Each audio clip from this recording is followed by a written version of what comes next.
ইউক্রেনের আরও দুটি গুরুত্বপূর্ণ এলাকায় দখল নিল রাশিয়া। পুতিন বাহিনীর তীব্র হামলায় দোনেৎস্ক ও পোক্রোভস্কের ওই দুই অঞ্চল থেকে শত্রুপক্ষের সেনারা পিছু হটেছে বলে দাবি করেছে রুশ প্রতিরক্ষা মন্ত্রণালয়।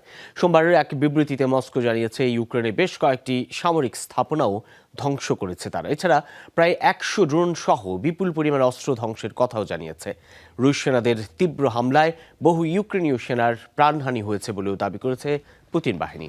রুশ সেনাদের বিরুদ্ধে শক্ত প্রতিরোধের দাবি করেছে কিয়েভ।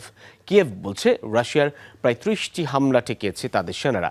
শতাধিক ফ্রন্ট লাইনে চলছে সম্মুখ লড়াই। তাছাড়া রাশিয়ার কুরস্কে বড় ধরনের অভিযানের দাবিও করেছে ইউক্রেনীয় সেনারা।